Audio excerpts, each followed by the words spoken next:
سب سے پہلا انسان جو یہاں اسلام کی دعوت لے کر کے آ گیا ان کا نام نامی تھا عبد الرحمن، اور کہیں اس کا نام آتا ہے شرف الدین، اور وہ سید خاندان کے تھے، پورا نام ہے سید شرف الدین عبد الرحمن بلبل، اور یہ چائنا سے آئے تھے۔ دنیا میں ترکستان دو ہیں، ایک ترکستان تو وہ ہے جس کو آج ٹرکی کہتے ہیں، جہاں کا ایک پرانا شہر تھا جس کو کہتے تھے قسطنطنیہ، اور بعد میں وہ قسطنطنیہ بدل کر کے استنبول بن گیا، اور یہ استنبول اصل میں ہے اسلام آباد۔ یہ استنبول بمعنی اسلام بول، تو اسلام آباد کا جو ترجمہ ہے وہی ترجمہ ہے اسلام بول کا، اور یہ اسلام بول استعمال ہوتے ہوتے استنبول بن گیا۔ استنبول کا شہر آج بھی ہے، آج اسے انقرہ کہتے ہیں۔ تو کبھی وہ قسطنطنیہ تھا کیونکہ قسطنطین نام کے بادشاہ نے اس کو بسایا تھا۔ بعد میں حضرت ابو ایوب انصاری رضی اللہ تعالیٰ عنہ کے زمانے میں جب وہ اسلام لے کر کے وہاں داخل ہوئے تو بعد میں اس قسطنطنیہ شہر کو جب وہ اسلام میں داخل ہو گیا اور پھر 800 سال تک وہاں اسلامی حکومت چلی ہے، تو اس قسطنطنیہ شہر کا نام استنبول رکھا گیا، آج اس کو انقرہ کہتے ہیں، استنبول بھی کہتے ہیں۔ دوسرا ترکستان ہے چائنا کے اندر۔ یہ عبد الرحمن بلبل رحمہ اللہ تعالیٰ سادات میں کے فرد تھے، اور یہ چائنا میں رہتے تھے۔ اس زمانے میں چائنا نہیں تھا، اس کو کہتے تھے مشرقی ترکستان۔ وہاں سے یہ عبد الرحمن بلبل سفر کر کے آئے ہیں۔ یہ نہیں معلوم ہے کہ ان کو کوئی بشارت دی گئی، یہ نہیں معلوم ہے ان کو کوئی حکم دیا گیا، کیا بات ہوئی ہے۔ بہرحال وہ وہاں سے چل کر کے آئے ہیں اور یہاں کشمیر میں داخل ہوئے اس ارادے سے کہ میں یہاں اسلام کی دعوت کا کام کروں گا اور یہاں کے لوگوں کو اسلام کی دعوت دوں گا۔ مگر بہت سوچنے کے بعد، بہت غور کرنے کے بعد انہوں نے یہ طے کیا کہ میں سب سے پہلے یہاں کے بادشاہ کو اسلام کی دعوت دوں گا، بجائے اس کے کہ میں عوام سے ملوں، سب سے پہلے مجھے بادشاہ کو اسلام کی دعوت دینی چاہیے۔ چنانچہ عبد الرحمن بلبل رحمہ اللہ تعالیٰ بڑی دعاؤں کے بعد مشکلات کا سفر برداشت کر کے پہنچے ہیں یہاں دریا جہلم کے کنارے تک، اور معلوم کیا کہ یہ بادشاہ کہاں رہتا ہے۔ پتہ چلا کہ فلاں جگہ پر اس کا محل ہے۔ بادشاہ کا نام تھا رنچن، پورا نام اس کا تھا رگیال بود رنچن، یہ بدھ مذہب کا تھا۔ یہ اس زمانے کشمیری سارے کے سارے تھے ہندو، مگر بادشاہ ان کا تھا بودھ۔ یہ بودھ کیسے یہاں بادشاہ بن گیا تھا اس کی تاریخ کا بھی ہمیں نہ ضرورت ہے نہ اس کا موقع ہے۔ بہرحال یہاں کا چھوٹا سا بادشاہ تھا رنچن، اور یہاں کا جو اصلی بادشاہ تھا، جو اس سے پہلے اصلی تھا جہاں کا بادشاہ، وہ جان بچانے کے لیے فرار ہو کر کشتواڑ چلا گیا تھا، تو کشتواڑ میں جان بچائے ہوئے تھا۔ یہ بار بار یہاں کشمیر سے لوگ اپنی جان بچانے کے لیے کشتواڑ جاتے رہے ہیں، تو وہ بادشاہ جو یہاں کا اصلی ہندو بادشاہ تھا وہ بھی اپنی جان بچانے کے لیے کشتواڑ گیا ہوا تھا، اور یہاں دوسرا بادشاہ تھا اس وقت، اس کا نام تھا رنچن۔ تو عبد الرحمن بلبل رحمہ اللہ تعالیٰ نے ارادہ کیا کہ میں اس رنچن سے ملاقات کر کے اس کو اسلام کی دعوت دوں گا۔ چنانچہ وہ چلتے چلتے شام کو پہنچے دریا جہلم کے کنارے۔ ان کا نہ کوئی جاننے والا تھا، نہ ان کے لیے کوئی ٹھکانہ تھا، نہ کوئی ہوٹل تھا، نہ کوئی سرائی تھی، اس لیے دریا کے کنارے پر ایک چٹان کے اوپر وہ بیٹھے، رات اسی پر گزاری۔ تہجد کے وقت بہت دعائیں کی۔ اس ٹھنڈی چٹان پر اس نے نہ جانے اس رات میں کتنے آنسو بہائے ہوں گے، کیونکہ ارادہ اس کا یہ تھا کہ مجھے کل صبح بادشاہ کو اسلام کی دعوت دینی ہے، اور فیصلے اللہ کی طرف سے ہوتے ہیں۔ وہ سوچتے تھے ادھر بھی پورے ملک میں اسلام کئی سو سال سے ہے، ادھر بھی پورے ملک میں اسلام کئی سو سال سے ہے، یہ بیچ میں کشمیریوں کا خطہ محروم ہے، اور آج تک یہاں اسلام کی دعوت یا تو پہنچی نہیں یا کوئی لوگوں نے قبول نہیں کی ہے۔ اب میں صبح یہ بہت بڑا قدم اٹھانے والا ہوں، مجھے نہیں معلوم ہے کہ بادشاہ مجھے مہمان خانے میں رکھے گا کہ جیل خانے میں ڈالے گا، مجھے احترام کرے گا کہ قتل کرا دے گا، کچھ نہیں معلوم ہے کیا ہونے والا ہے۔ اس لیے رات بھر وہ دعائیں کرتے رہے۔ ان دعاؤں میں کیا کیا اس نے اللہ سے مانگا ہوگا اور کتنے آنسو بہائے ہوں گے اس چٹان کے اوپر۔ آج اگر وہ چٹان ہم کو ہاتھ آ جائے کتنی محبت کے ساتھ اس کو دیکھیں گے، اور کچھ لوگ تو شاید اس چٹان کو سجدہ بھی کر لیں گے، کیونکہ محبت میں انسان غلو کرتا ہے تو آگے حدود سے آگے نکل جاتا ہے۔ لیکن وہ چٹان کتنی یادگار چٹان ہوگی جس چٹان پر وہ آنسو بہائے گئے ہوں گے، اور جس چٹان پر کشمیر کی تاریخ میں پہلی اذان پڑی گئی۔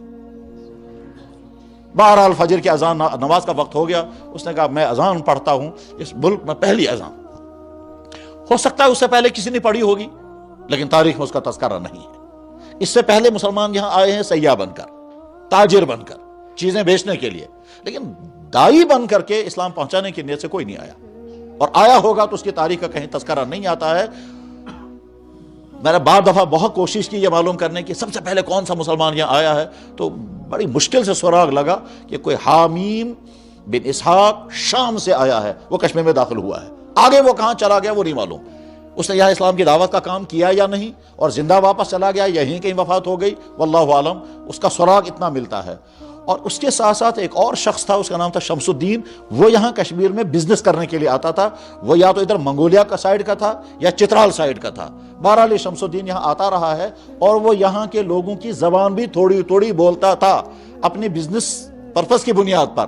ایسے مان لیجیے جیسے یہاں بہت سارے یہ جو ہاؤس بوٹوں میں کام کرنے والے ہیں وہ بعض دفعہ 5 6 زبانیں بولتے ہیں اور ان پڑھ انسان ہے.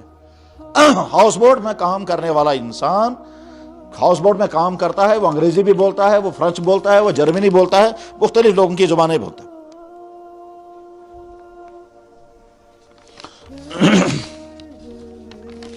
تو حضرت عبد الرحمن بلبل رحمہ اللہ تعالیٰ نے دعائیں کی اور دعائیں کرنے کے بعد پھر فجر کی اذان کا وقت ہو گیا تو انہیں اذان پڑھی.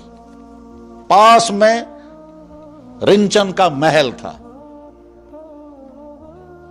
عجیب اتفاق یہ ہے کہ وہ پوری رات رنچن تڑپتا رہا ہے، بے قراری تھی، اسے نیند نہیں آ رہی تھی اور ادھر سے کئی ساری پریشانیاں بھی تھی اسے، کیونکہ یہاں کے عوام جو ہے وہ ہندو ہیں اور وہ ہندو اس بادشاہ کو قبول کرنے کو تیار نہیں تھے. اسے ڈر تھا کہ میری حکومت کا تختہ نہ الٹ جائے اور اصلی بادشاہ اگر کشتار سے واپس آ گیا تو پھر میں شاید ٹک نہیں سکوں گا. یہ مختلف قسم کے ٹینشن اسے تھے اور ادھر سے وہ جو دعائیں وہاں ہو رہی تھی وہ دعائیں اس کو چین نہیں دینے دے رہی تھی، اس لیے وہ ساری رات تڑپتا رہا.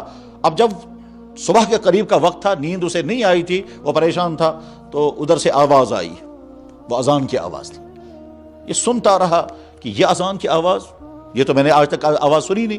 اس نے بھجن سنے ہوں گے، بدھوں کے بھجن، ہندوؤں کے بھجن، یہ تو سنے تھے، لیکن یہ والا سٹائل، یہ والی آواز اس نے کہیں نہیں سنی تھی. وہ اٹھا، کھڑکی کھول کر کے دیکھتا رہا باہر اندھیرا تھا، کوئی چیز نظر نہیں آئی، لیکن ساری اذان اسے سنی. اور اس کے بعد ذرا سی جب روشنی آئی تو نوکر کو بلایا یا چپراسی کو بلایا، کہا دیکھو نیچے کوئی آدمی ہے وہاں، اس کو بلا کر کے لاؤ، اسے پوچھو. اور اب روشنی آ گئی تھی تو حضرت عبد الرحمن بلبل رحمہ اللہ تعالیٰ کو اس نے دیکھا کہ وہ نماز ادا کر رہے ہیں. حنفی اصول کے مطابق فجر کی نماز اس وقت پڑھنی چاہیے جب روشنی آ چکی ہو. اور یہ اصول اس لیے ہے، ایک تو حدیث میں ہے جناب رسول اکرم صلی اللہ علیہ وسلم نے فرمایا اسفروا بالفجر فإنه أعظم للأجر، فجر کی نماز دیر سے پڑھو، جب روشنی آ جائے تب فجر کی نماز ادا کرو، ثواب زیادہ ہوگا. لیکن خود جناب رسول اکرم صلی اللہ علیہ وسلم فجر کی نماز پڑھتے تھے اذان کے فوراً بعد، 10 یا 15 منٹ کے بعد. صحابہ وہ بھی کہتے ہیں. حضرت عائشہ صدیقہ رضی اللہ عنہ کی حدیث بخاری شریف میں بھی ہے، ترمذی شریف میں بھی ہے کہ ہم مسجد نبوی میں نماز ادا کیا کرتے تھے صبح اندھیرے میں، اور نماز پڑھ کر واپس جب چلتے تھے تو کوئی کسی کو پہچان بھی نہیں پاتا تھا، اتنا اندھیرا ہوتا تھا. عورتیں چادروں میں لپٹی ہوئی گھروں کو جاتی تھی، کوئی نہیں پہچان پاتا تھا یہ کون ہے، کیونکہ اتنا اندھیرا ہوتا تھا. وجہ اس کی یہ ہے کہ جب تمام لوگ مسجد میں موجود ہوں تو فجر کی اذان کے فوراً بعد جماعت کرنی چاہیے، اور اگر لوگوں کے آنے میں دیر ہو تو فجر کی نماز دیر سے کرنی چاہیے تاکہ بڑی سے بڑی جماعت ہو جائے، مگر اتنی دیر بھی نہیں کرنی کہ آفتاب نکل آئے.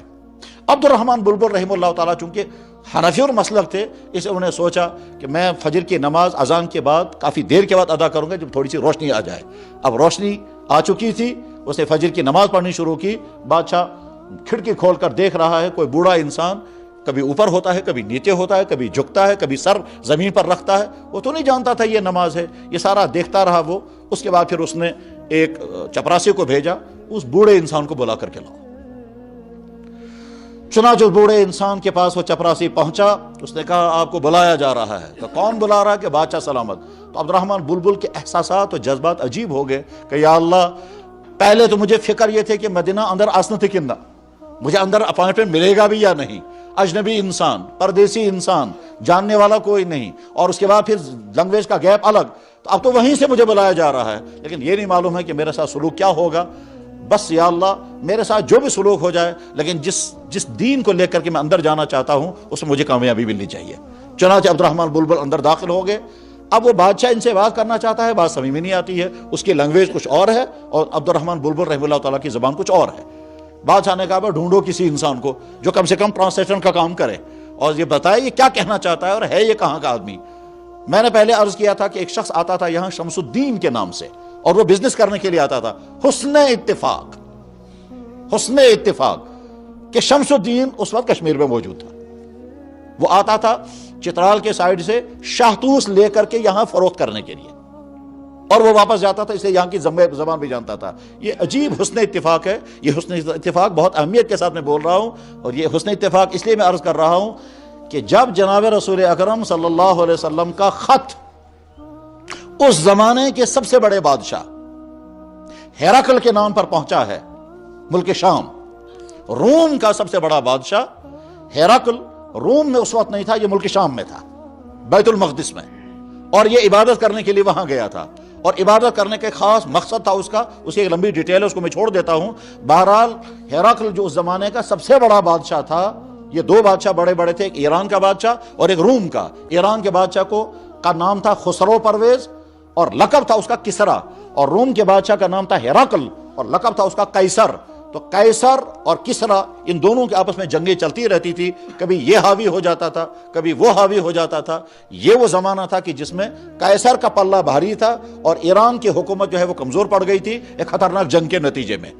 تو اس خطرناک جنگ میں کامیاب ہونے کی وجہ سے قیصر نے یہ نیت کی تھی، میں پیدل بیت المقدس جاؤں گا، وہاں جا کر کے عبادت کروں گا، کیونکہ اللہ نے مجھے فتح عطا کی ہے۔ وہ پیدل سفر کر کے پہنچا تھا ملک روم سے ملک شام، بیت المقدس، اور جناب رسول اکرم صلی اللہ علیہ وسلم کا مکتوب گرامی وہی بیت المقدس پہنچا۔ وہ خط سیرت کی تمام کتابوں میں بھی اور حدیث کی کتابوں میں بھی، بلکہ امام بخاری رحمہ اللہ تعالیٰ نے اس کو بخاری شریف میں نقل کیا پہلے ہی چپٹر میں۔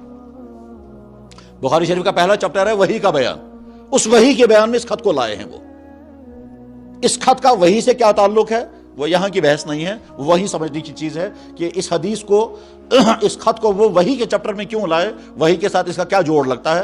بہرحال جب جناب رسول اکرم صلی اللہ علیہ وسلم کا وہ خط وہاں پہنچا ہے تو بادشاہ نے کہا جس آدمی کی طرف سے یہ خط آیا ہے اس آدمی کے متعلق مجھے معلومات کرنی ہے، یہ کون ہے، کس مزاج کا ہے، اخلاق کیسے ہیں، رویہ کیسا ہے، رہنے والا کہاں کا ہے، خاندان کیسا ہے، یہ ساری معلومات مجھے ہونی چاہیے، مگر معلومات شام میں کون دے گا؟